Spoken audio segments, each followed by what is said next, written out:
There's been an uptick in mortgage company bankruptcies as rates rise and biz declines. For buyers, that means a possible hiccup as they head toward closing. New York, it's been a bumpy ride for mortgage companies lately. Some lenders have gone out of business, merged with other companies, or narrowed their focus. And more changes are likely in 2023. What does all this mean for borrowers? Here are answers to common questions, whether you're shopping for a mortgage or paying off a home loan. What's behind the shakeout? A key factor: higher mortgage rates. Demand for home loans plummeted last year as the Federal Reserve raised a key interest rate to control inflation, and mortgage rates spiked in turn. The average for a 30-year fixed-rate mortgage doubled from near historic lows in early January 2022 to almost 6.4% at year's end, according to Freddie Mac, an enterprise created by Congress in 1970 to support the U.S. housing finance system.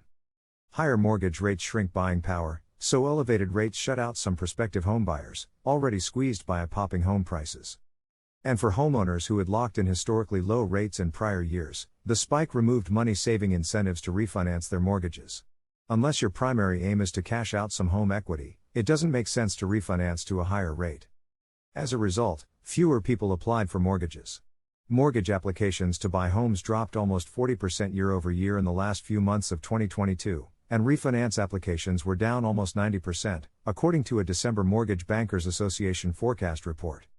Higher rates also increased risk for banks and mortgage companies that buy mortgage loans from lenders. What if my lender goes bust? Here's what would happen. If the lender that issued your loan goes out of business or goes bankrupt after the mortgage has closed, you'll be unaffected. The loan terms will stay the same. If the mortgage company that services your loan changes, you'll be informed of where to send your monthly payments. If your lender runs into trouble and can't fund the loan when you're a week or two away from closing, the company will likely work with you to find another lender, says Mark Indelicato, a bankruptcy attorney and partner with Thompson Coburn Hahn and Hessen in New York. What I've seen so far in the industry is the players work together to make sure that the borrowers themselves are not hurt, he adds.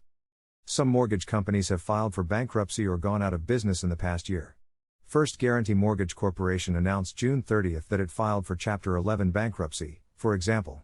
And some smaller lenders have simply gone out of business recently. Really, a real estate company with an online lending arm, said in August that it was shutting down, and Lender Fi said in an email in the fall that it was leaving the mortgage business.